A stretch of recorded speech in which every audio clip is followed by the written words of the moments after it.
₹2 नैसर्गिक उपाय ज्याने तुमचं धान्य खराब होणार नाही, धान्याला कीड लागणार नाही.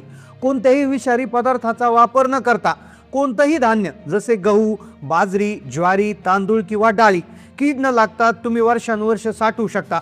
व्हिडिओमध्ये तुम्हाला कोणत्याही विषारी पदार्थाचा वापर न करता धान्य साठवण्याचे 5 नैसर्गिक उपाय सांगणार आहोत, जे करण्यासाठी मात्र खर्च ₹2 येतो. यापैकी कोणत्याही एका उपायाच्या मदतीनं तुम्ही तुमचं धान्य अगदी 2-3 काय 4-5 वर्षापर्यंत साठवू शकता. हे नैसर्गिक उपाय जर तुम्ही वापरले तर तुमच्या धान्यात तुम्हाला कोणतेही विष ठेवण्याची गरज नाही. वर्षभर लागणारे धान्य आपण बऱ्याच वेळा वर्षाच्या सुरुवातीला उन्हाळ्यात घेऊन त्याची साठवणूक करतो आणि मग तुमचं त्यामध्ये धान्य, बाजरी, ज्वारी, गहू काही असू द्या, त्याला बऱ्याच वेळा कीड लागते. मग या किडी लागू नये म्हणून, किडींचा प्रादुर्भाव होऊ नये म्हणून, गहू किंवा बाजरी, ज्वारी खराब होऊ नये म्हणून आपण धान्य साठवताना विषारी औषधांचा वापर करतो.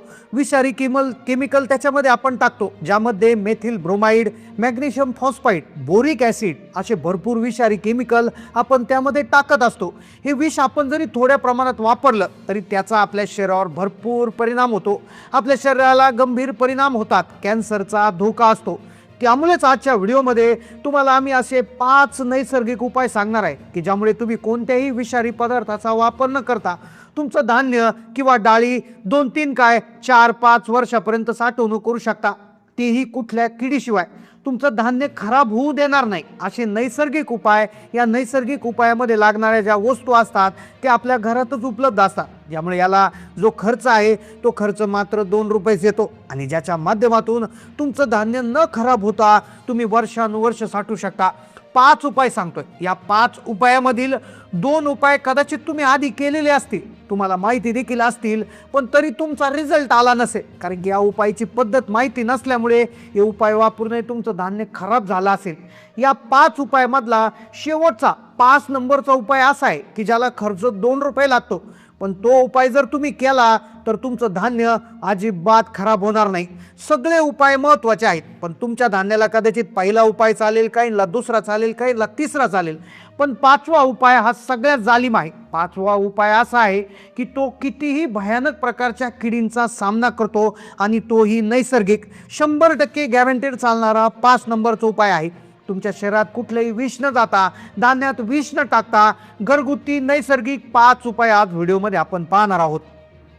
क्रमवार आपण टप्प्याटप्प्याने माहिती घेतोय. प्रत्येक उपाय हा महत्त्वाचा आहे, पण 5 नंबरचा उपाय पाहिल्याशिवाय व्हिडिओ अजिबात बंद करू नका. आता जसं आपल्याला माहीत आहे की धान्य खराब होऊ नये म्हणून आपण त्याच्यात विषारी औषध टाकतो. मग गहू, बाजरी असेल, ज्वारी धान्य असतील किंवा डाळी असतील.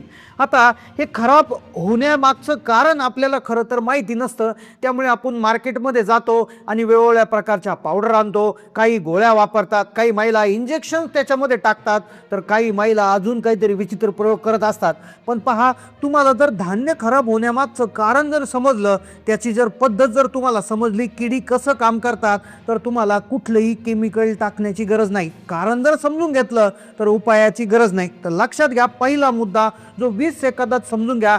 आयुष्यभराभर तुम्ही अगदी काही अनुभवी लोक असतील ज्यांनी धान्य किडताना पाहिले, पण ते का किडतं, किडी कशा काम करतात हेच माहिती नसतं, त्यामुळे त्यांच्या मुळावर घाव घालणं अवघड होतं. पहा, हे जे धान्य असतं तर ते धान्य खराब का होतं, तर ती किडीमुळे नाही, तर किडीला आकर्षित करणाऱ्या एका गोष्टीमुळे. ती गोष्ट असते आर्द्रता. आर्द्रता म्हणजे पाण्याचा अंश. तो आपल्याकडे धान्य हे शोषून घेत असतं. लक्षात घ्या, जे धान्य असतं ते सगळ्यात आधी महिला काय करतात, ते प्रचंड वाळवतात म्हणजे त्यातला पाण्याचा अंश 0 करून टाकतात. आणि ज्यावेळेस एखाद्या गोष्टीतून पाण्याचा अंश 0 होतो त्यावेळेस ते हवेमधलं बाष्प आपल्याकडे ओढून घ्यायला लागतं. आणि ज्यावेळेस बाष्प त्या धान्यामध्ये ओढलं जातं ते धान्य ओलसर होतं, आणि कुठली ओलसर गोष्ट किडींना त्या ठिकाणी आपल्याकडे आकर्षित करते. मग त्या गहू आणि बाजरी किंवा डाळीमध्ये त्याच्यामुळे कीड तयार होत असते. किडीसाठी पोषक वातावरण तयार होतं आणि त्यामुळे ते धान्य खराब होत असतं. आता हे झालं कारण. मग यालाच अटकाव करण्यासाठी, याला विरोध करण्यासाठी महागडे केमिकल, विषारी पदार्थ त्याच्यात टाकतात. ज्यामुळे कीड मरते. पण माणसाच्या शरीरात या अन्न पदार्थातून ते केमिकल आपल्या शरीरात जातं आणि शरीरात मोठा धोका निर्माण होतो. मग त्यामुळेच व्हिडिओच्या माध्यमातून आम्ही तुम्हाला कुठलंही केमिकल न वापरता, रसायन न वापरता, निसर्गाच्या पद्धतीनं नैसर्गिक 2 रुपयाचे 5 उपाय सांगणार आहेत की ज्याच्या माध्यमातून तुमचं कितीही खराब असू द्या, धान्य डाळी असू द्या, तुम्ही वर्षानुवर्ष साठवू शकता. आणि व्हिडिओच्या शेवटी एक अशी बोनस टिप सांगणार आहे की ज्याच्या माध्यमातून तुम्ही धान्य साठवण्याच्या बाबतीत जरी काळजी घेतली तर तुमच्या धान्यात आर्द्रताच येणार नाही आणि उपाय करण्याचा सोडा, कीडच येणार नाही. त्यामुळे उपाय करण्याचा प्रश्न निर्माण होणार नाही. त्यामुळे व्हिडिओ शेवटपर्यंत पाहत राहा. वेळ फार थोडासा राहिला आहे. आपण 2 मिनिटांमध्ये सगळेच्या सगळे उपाय पाहतोय, पण 5 नंबरचा उपाय पाहिल्याशिवाय व्हिडिओ अजिबात बंद करू नका. आता पहा, सगळ्यात पहिली पद्धत, पहिला उपाय. आता या पद्धतीमध्ये आपल्याला 3 गोष्टी लागणार. पहिली गोष्ट याच्यामध्ये लागणार, आता पहिला उपाय जाणून घेऊया, ज्यामध्ये आपल्याला लागणार आहे लसूण. लसूण प्रत्येकाच्या घरात असतो. लसूण याचा गुणधर्म असा आहे की जो किडींना त्याचा वास आवडत नाही, किडींना दूर पळवण्यास तो सक्षम असतो. आता त्यानंतर आपल्याला याच्यामध्ये दुसरी गोष्ट लागणार आहे माचीस किंवा काडीपेटी, जी आग पेटवण्यासाठी वापरली जाते. आणि तिसरी गोष्ट लागणार आहे चुना किंवा चुन्याचे खडे. आता हे चुन्याचे खडे जे आहेत ते तुम्हाला कुठल्याही दुकानामध्ये मिळू शकतात. थोडासा लसूण, एक माचीस आणि चुना, या 3 गोष्टींनी पहिला उपाय करायचा. आता हा उपाय जर तुम्हाला आवडत नसेल तर तुम्ही पुढचा उपाय पाहू शकता. पुढच्या उपायामध्ये तर आणखीन भयानक पद्धतीनं रिझल्ट त्याचा येणार आहे. साधारणपणे 100 किलोचे जर धान्य तुमचं असेल तर साधारणपणे आपल्याला याचे 4 थर करायचे आहेत. म्हणजे साधारणपणे 4 ते 5 थर करू शकता. 20-20 किलोचा एक थर विभागून द्यायचा. प्रत्येक 20 किलोचा एक थर झाला, उदाहरणार्थ तुम्ही एखाद्या ड्रममध्ये किंवा पोत्यामध्ये जर ते साठवत असेल तर 20 किलोचा एक थर झाला की त्या थरावर तुम्ही काही लसणाच्या पाकळ्या, एक माचीसची पेटी आणि त्यानंतर जे चुन्याचे खडे आहे तर ते त्याच्यावर टाकायचे. त्यानंतर पुन्हा 20 किलोचा एक थर घ्यायचा, त्या थरावर पुन्हा या 3 गोष्टी टाकायच्या. लक्षात घ्या, या 3 गोष्टी एकत्र झाल्यामुळे एक प्रकारचा गॅस तयार होतो आणि या गॅसमुळे किडी लांब पाळतात. दुसरी पद्धत जी पारंपरिक आहे, जी बऱ्याचशा लोकांनी करून पाहिली आहे, ती म्हणजे कडुलिंबाची पाने. कडुलिंबाची जी पाने असतात तर ती पाने आपल्याला गव्हाच्या, बाजरीच्या किंवा कुठल्याही धान्याच्या याच्यामध्ये जर टाकली साठवण करत असताना भरपूर प्रमाणात, तर तीही त्या ठिकाणी मोठ्या प्रमाणात हे होत असतं. आता काय होतं, बऱ्याच वेळा हे जे पानं असतात तर ते वाळून जातात आणि बऱ्याच वेळा ती गव्हामध्ये जर दळली गेली किंवा कुठल्याही धान्यात दळली गेली तर ते पीठ कडू लागण्याचा धोका असतो.